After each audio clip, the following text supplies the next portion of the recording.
Hello friends, मेरा नाम है अनिल और आप सभी का मैं स्वागत करता हूं आपके अपने YouTube channel UP Bihar exam crack पर। और एक हम नई सीरीज शुरू कर रहे हैं जिसमें हम 2019 यूपीपी 2019 के पेपर हल करेंगे। ठीक है, जीके जीएस और हिंदी का। जीके जीएस और हिंदी का एक पेपर मैंने हल करा दिया है, उसे आप देख सकते हो। आज हम करेंगे हिंदी का। चलिए तो शुरू करते हैं आज की क्लास का पहला प्रश्न। तो आज की क्लास का पहला प्रश्न है, निम्नलिखित प्रश्न में 4 विकल्पों में से दिए गए शब्द के सही समास वाला विकल्प पहचानिए। अब यहाँ मुद्रा दिया है, मुद्रा का तो चक्र से कोई संबंध नहीं है, तो इसलिए ये वाला जो प्रश्न था वो आयोग ने हटा दिया था। ठीक है, आयोग ने हटा दिया था। अब जैसे प्रश्न होता है चक्रधर, क्या होता है चक्रधर, तो चक्रधर किससे संबंधित है? विष्णु से, और विष्णु से संबंधित है तो क्या हो जाएगा इसका समास? बहुवीर्य समास हो जाएगा। क्या हो जाएगा? बहुवीर्य समास हो जाएगा। ठीक, चलिए व्याख्या देखते हैं इसकी। चूंकि प्रस्तुत प्रश्न में चक्रधर शब्द न दिए जाने के कारण बोर्ड ने प्रश्न को निरस्त कर दिया। चक्रधर के लिए सम्यक समास विग्रह चक्र धारण किया है जिसने, अर्थात इस समास विग्रह में अन्य अर्थ निकल रहा है विष्णु। ठीक है, अतः इस सम्यक समास विग्रह में बहुवीर्य समास होगा। बहुवीर्य समास में कोई भी पद प्रधान न होकर अन्य पद तीसरा पद प्रधान होता है। जैसे दशानन, 10 हैं आनंद जिसके, तो किसकी बात हो रही है? रावण की। लंबोदर, लंबा है उदर जिनका, किसकी बात हो रही है? गणेश जी की। चतुर्भुज, 4 हैं भुजाएं, किसकी बात हो रही है? ब्रह्मा जी की। तो ये सब क्या है? वो चतुर्भुज भुजाएं किसकी हैं? ब्रह्मा जी की। तो ये सब किसकी बात हो रही है? थर्ड पर्सन की बात हो रही है। तो यहाँ पे क्या हो जाएगा? बहुवीर्य समास हो जाएगा। क्या हो जाएगा? बहुवीर्य समास। दूसरा प्रश्न है, निम्नलिखित प्रश्न में 4 विकल्प दिए हैं जिनमें से उस विकल्प का चयन करें जो शब्द वाक्य का सबसे अच्छा एक शब्द विकल्प। रात में घूमने वाला को क्या बोलते हैं? रात में घूमने वाले को। ये टॉपिक है आपका अनेक शब्दों के लिए एक शब्द वाला, और इससे भी प्रश्न बनता है भ्रमणीय, तपस्वी, निशाचर या अचर। तो इसे बोलते हैं रात में घूमने वाले को निशाचर, और 2 का उत्तर हो जाएगा सी। क्या हो जाएगा? 2 का आंसर सी हो जाएगा। अच्छा, इस सीरीज का एक मुख्य उद्देश्य क्या है? मेन मोटो ये है कि इससे आपको पता चलेगा कि हिंदी और जीएस किस तरीके के प्रश्न अब तक पूछे गए हैं। ठीक है, प्रश्नों की प्रकृति क्या है, तो उस हिसाब से आप मतलब आपकी तैयारी में ये मदद करेगी सीरीज। ठीक, व्याख्या देख ले रहे हैं। ये रात में घूमने वाला तो निशाचर हो गया। तप करने वाला क्या होता है? तपस्वी होता है। जो वस्तु चलने वाली न हो उसे अचर बोलते हैं, और भ्रमण करने योग्य होता है उसे बोलते हैं भ्रमणीय। क्या बोलते हैं? भ्रमणीय। तीसरा प्रश्न है, निम्नलिखित प्रश्न में 4 विकल्प दिए गए हैं जिनमें से एक शब्द दिए गए अनेकार्थी शब्द का अर्थ है। इस शब्द को चुनें। मुद्रा है रूप, भाग, पर्वत, गोत्र। तो मुद्रा का जो अर्थ है वो क्या हो जाएगा? रूप हो जाएगा, और 3 का उत्तर हो जाएगा ए। क्या हो जाएगा? ए। व्याख्या है, मुद्रा अनेकार्थी शब्दों के संदर्भ में रूप सर्वाधिक उपयुक्त विकल्प है। मुद्रा के अनेकार्थी शब्दों में अंतर्गत सिक्का, मोहर, अंगूठी, छापा, चिन्ह, आकृति हैं। भाग के अंतर्गत अनेकार्थी शब्द भाग्य, हिस्सा, विभाजन है। भाग्य के अंतर्गत कौन से शब्द हैं? भाग्य है, हिस्सा है और विभाजन है। निम्नलिखित प्रश्न में 4 विकल्पों में से सही कर्ता कारक को पहचानिए। रोहन ने हॉकी खेली, तो इसमें पहचानना है कर्ता कारक। ठीक है, कौन सा है? रोहन ने हॉकी खेली, तो इसमें हो जाएगा ने। क्या हो जाएगा? ने, और 4 का उत्तर हो जाएगा बी। व्याख्या देखेंगे। रोहन ने हॉकी खेली में कर्ता कारक का विभक्ति चिन्ह ने जुड़ा है। कौन सा जुड़ा है? ने जुड़ा है। हॉकी संज्ञा है और खेली क्रिया के अंतर्गत आता है। खेलना किसके अंतर्गत आएगा? क्रिया के। 5वां प्रश्न है, नीचे दिए गए प्रश्न का सही विकल्प पहचानिए। कर्ता का अर्थ क्या होता है? कर्ता का क्या अर्थ होता है? जो संबंध जोड़े, जो कार्य करे, जिससे काम हो या जिसका काम हो। तो इसका उत्तर हो जाएगा जो कार्य करे। कर्ता का क्या अर्थ होता है? जो कार्य करे। 5 का उत्तर हो जाएगा बी। क्या हो जाएगा? बी हो जाएगा। ये भी आपको देख लेना है, मैंने वैसे इसकी प्रैक्टिस करवा दी थी हिंदी वाली क्लास में। कर्ता ने कर्म को, करण से, संप्रदान को, के लिए, अपादान से, अलगाव के अर्थ में आएगा। संबंध काकी के, रारी रे। ठीक है, और अधिकरण में पर, और लास्ट में हो जाता है आपका संबोधन हे, ओ, अजी इत्यादि। ठीक है। 6वां प्रश्न है, निम्नलिखित प्रश्न में 4 विकल्पों में से दिए गए वाक्य का सही काल वाला विकल्प पहचानिए। आज वर्षा होगी, तो सामान्यतः वर्तमान काल होगा, संभाव्य वर्तमान काल होगा, सामान्य भविष्य काल होगा, या भूतकाल होगा। तो आज वर्षा होगी, इसमें हो जाएगा सामान्य भविष्य काल। 6 का उत्तर हो जाएगा सी। 7वां प्रश्न है, निम्नलिखित प्रश्न में 4 विकल्पों में से सही सकर्मक क्रिया का उदाहरण पहचानिए। कशिश हंस रही है, चिड़िया उड़ रही है, सूरज उग रहा है, सीता बीड़ा बजा रही है। तो सकर्मक क्रिया का उदाहरण एक ही है इसमें, वो है डी। सीता बीड़ा बजा रही है। सीता क्या कर रही है? बीड़ा बजा रही है। 7 का उत्तर हो जाएगा डी। 8वां प्रश्न है, निम्नलिखित प्रश्न में 4 विकल्प दिए गए हैं जिनमें से उस विकल्प का चयन करें जो दिए गए शब्दों का सही पुल्लिंग शब्द है। पुल्लिंग स्त्रीलिंग भी आता है, वैलिंग, और इसमें दिया है साम्राज्ञी। साम्राज्ञी का क्या हो जाएगा, राजा, महाराजा, सम्राट या बादशाह। तो साम्राज्ञी का हो जाएगा सम्राट और 8 का उत्तर हो जाएगा सी। राजा का तो रानी हो जाएगा, महाराजा का महारानी हो जाएगा, बादशाह का बेगम हो जाएगा, ठीक, और साम्राज्ञी का हो जाएगा सम्राट। स्त्रीलिंग पुल्लिंग से भी प्रश्न बनता है। नीचे दिए गए शब्द का सही बहुवचन रूप वाला विकल्प पहचानना है। चिड़िया का बहुविकल्प क्या होगा, चिड़िया, चिड़ियाएँ, चिड़ियों या चिड़ा। तो चिड़िया का बहुविकल्प होता है चिड़िया और 9 का उत्तर हो जाएगा ए। 10वां प्रश्न है कि बर्ड स्वर की सहायता से बोले जाएं उन्हें क्या कहा जाता है। जो बर्ड स्वर की सहायता से बोले जाते हैं उन्हें क्या कहते हैं, स्वर, व्यंजन, वर्णमाला या ध्वनियाँ। तो जो बर्ड स्वर की सहायता से बोले जाएं उन्हें हम बोलते हैं व्यंजन। क्या बोलते हैं, व्यंजन। और 10 का आंसर हो जाएगा बी। और 11वां प्रश्न जो था वो भर्ती बोर्ड ने निरस्त कर दिया था, तो इसलिए उसे नहीं देख रहे। 12वां प्रश्न देखेंगे। निम्नलिखित प्रश्न में 4 विकल्पों में से उस सही विकल्प का चयन करें जो बताता है कि व्यंजन को स्वर रहित दिखने के लिए किस चिन्ह का उपयोग किया जाता है। स्वर रहित दिखने के लिए तो किया जाता है हलंत का प्रयोग, और 12 का उत्तर हो जाएगा सी। 13वां प्रश्न है, निम्नलिखित प्रश्न में दिए गए विकल्पों में से रेखांकित शब्द के आधार पर सर्वनाम के सही भेद को पहचानिए। तो सब प्रश्न है, कोई आपसे मिलने आया है, किस टाइप का इसमें सर्वनाम होगा। कोई आपसे मिलने आया है तो इसमें हो जाएगा अनिश्चयवाचक सर्वनाम। क्या हो जाएगा, अनिश्चयवाचक सर्वनाम हो जाएगा, और इसका उत्तर हो जाएगा ए। क्या हो जाएगा, इसका उत्तर ए हो जाएगा, अनिश्चयवाचक सर्वनाम, क्योंकि कोई तो किस में आता है, अनिश्चय में आता है। 14वां प्रश्न है, अयोध्या सिंह उपाध्याय हरिऔध जी की प्रसिद्ध रचना कौन सी है। झरना, प्रिय प्रवास, प्रेम प्रलाप या अंधा युग। तो अयोध्या सिंह उपाध्याय हरिऔध इनका उपनाम है, ठीक है। हरिऔध की कौन सी है रचना, तो प्रिय प्रवास है। कौन सी है, प्रिय प्रवास है। 14 का उत्तर हो जाएगा बी। तो रचना कृतियाँ भी पूछ ली जाती है, इन्हें भी आपको देख लेना है। व्याख्या देख ले रहे हैं। झरना किसकी है, जयशंकर प्रसाद की। प्रेम प्रलाप भारतेंद्र हरिश्चंद्र की है। और अंधायुग किसकी है, धर्मवीर भारती की। अंधायुग किसकी है, धर्मवीर भारती की। 15वां प्रश्न है, निम्नलिखित प्रश्न में 4 विकल्पों में से उस सही विकल्प का चयन करें जो बताता है कि फणीश्वर नाथ रेणु द्वारा रचित उपन्यास कौन सा है। मधुशाला, मैला आंचल, मुद्रा राक्षस और मृगनयनी। तो फणीश्वर नाथ की है मैला आंचल, ठीक है। 15 का उत्तर हो जाएगा बी। क्या हो जाएगा, 15 का उत्तर बी हो जाएगा। मधुशाला है वो हरिशंकर, इनके जो पिता थे अमिताभ बच्चन के, उनकी है। मुद्रा राक्षस विशाख दत्त की है। मधुशाला है वो हरिवंश राय बच्चन की है। और मृगनयनी किसकी है, वृंदावन लाल वर्मा की है। मुद्रा राक्षस विशाख दत्त की है, ठीक। और मैला आंचल किसकी है, फणीश्वर नाथ की, फणीश्वर नाथ रेणु की है मैला आंचल।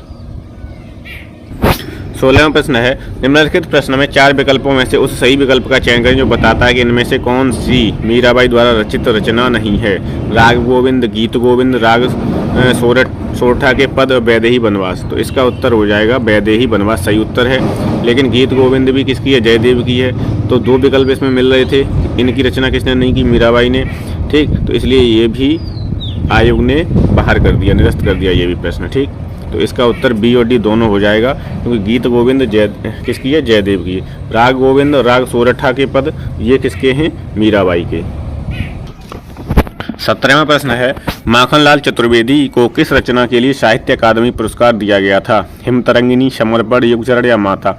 तो माखनलाल चतुर्वेदी को हिमतरंगिनी के लिए साहित्य अकादमी पुरस्कार दिया गया था, और 17 का आंसर हो जाएगा ए। सन 1955 ईस्वी में माखनलाल चतुर्वेदी को हिमतरंगिणी के लिए साहित्य अकादमी पुरस्कार से सम्मानित किया गया था। और इनकी रचनाएं कौन सी हैं, समर्पण है, युगचरण है, माता है। अब ये गद्यांश आता है, गद्यांश से प्रश्न पूछे जाते हैं। तो नीचे दिए गए गद्यांश के बाद 5 प्रश्न दिए गए हैं। इस गद्यांश को ध्यानपूर्वक पढ़ें और 4 विकल्पों में से प्रत्येक प्रश्न का सर्वोत्तम उत्तर चुनें। तो आप इसे पढ़ सकते हो धीरे धीरे।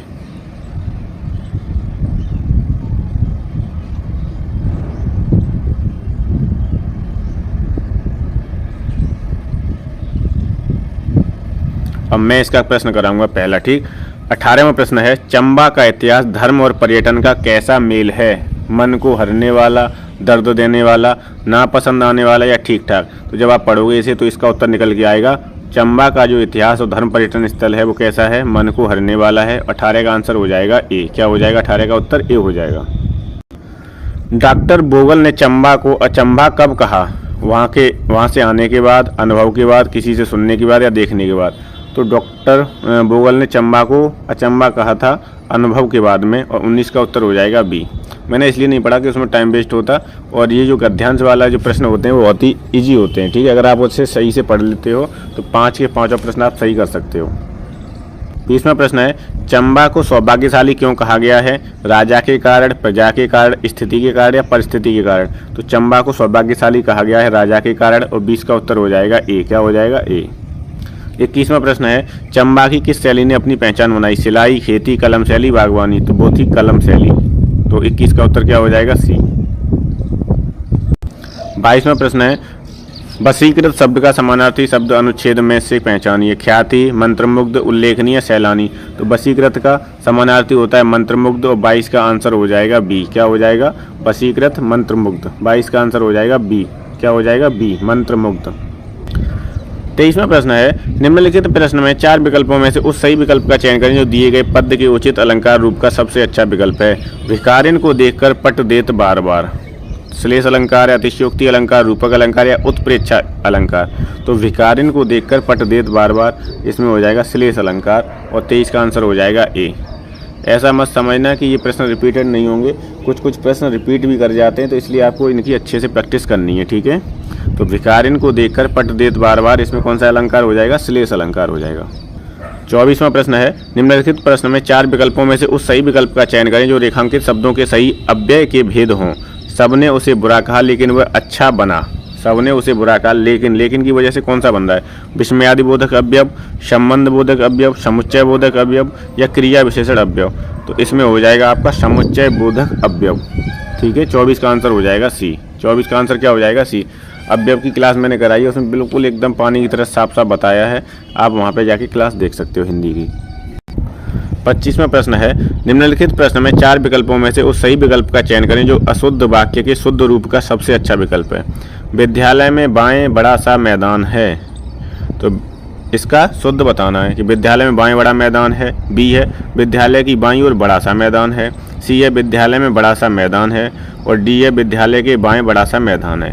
तो इसमें हो जाएगा विद्यालय में बड़ा सा मैदान है, और 25 का आंसर क्या हो जाएगा? सी। क्या हो जाएगा? सी हो जाएगा। अच्छा, बाईं ओर तो रही है इसमें, बाईं ओर, ठीक है, तो इसमें बड़ा सा है, केवल बाईं नहीं है। इसका उत्तर हो जाएगा बी, विद्यालय की बाईं ओर बड़ा सा मैदान है। बी उत्तर बिल्कुल सही है इसका, ठीक है। 25 का उत्तर क्या हो जाएगा? बी। 26वां प्रश्न है, निम्नलिखित प्रश्न में 4 विकल्पों में से उस सही विकल्प का चयन करें जो बताता है कि जहाँ छंद में सभी चरण समान होते हैं उसे क्या कहते हैं? विषम मात्रिक छंद, अर्धमात्रिक छंद, सममात्रिक छंद या मात्रिक छंद? उसे बोलते हैं सममात्रिक छंद।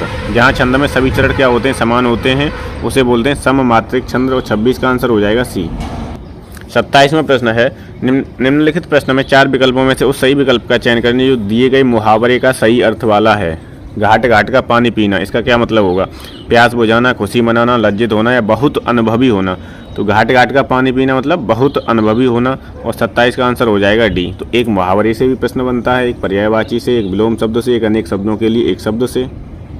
28वां प्रश्न है, निम्नलिखित प्रश्न में 4 विकल्पों में से उस सही विकल्प का चयन करें जो बताता है कि जहाँ किसी हानि के कारण शोक भाव उपस्थित होता है वहाँ किस भाव की उपस्थिति रहती है?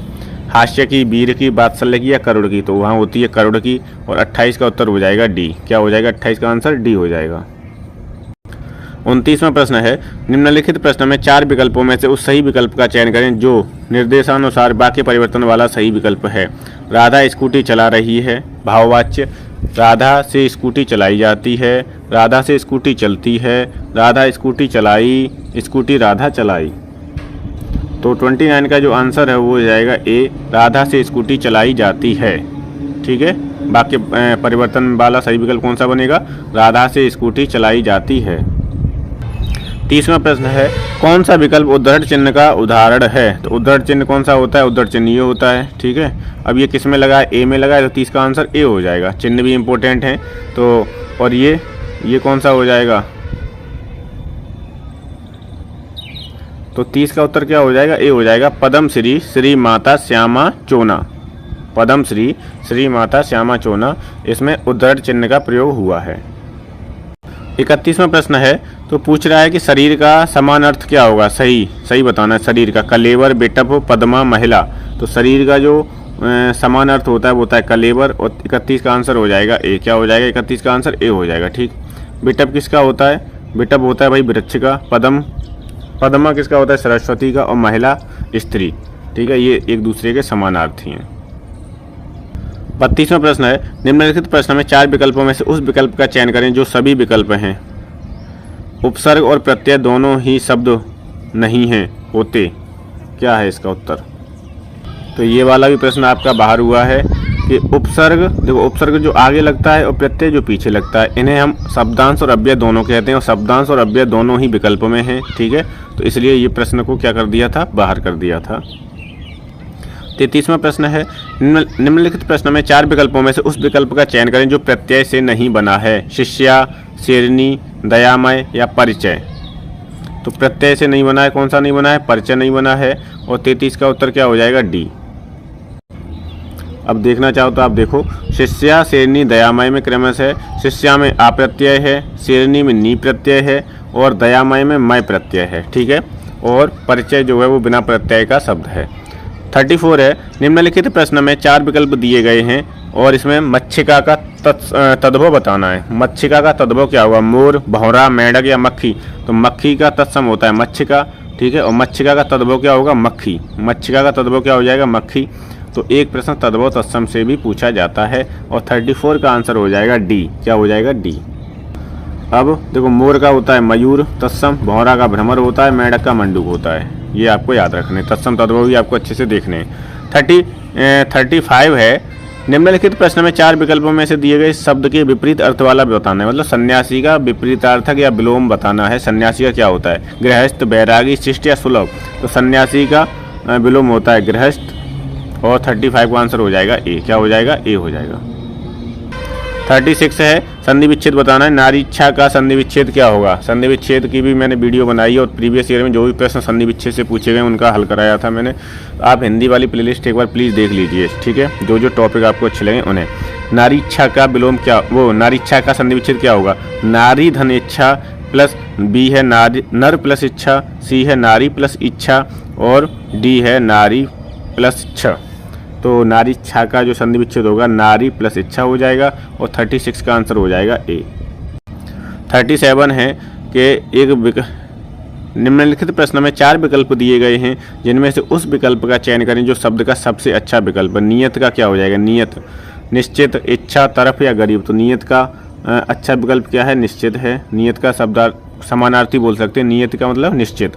तो 37 का क्या हो जाएगा? ए। और ये आपका उत्तर प्रदेश पुलिस कांस्टेबल भर्ती परीक्षा 2019 का 18 तारीख को जो 28 को जो पेपर हुआ था शिफ्ट 1 का, वो हो गया है। ठीक है, अगली क्लास में हम क्या करेंगे? शिफ्ट 2 वाला पेपर करेंगे हल। शिफ्ट 2 का हल करेंगे। देखिए यहाँ पे डेट पड़ी हुई है, शिफ्ट 2 का हल करेंगे। ठीक है, तो आज की क्लास को यहीं समाप्त करते हैं, और अगर आपको ये सीरीज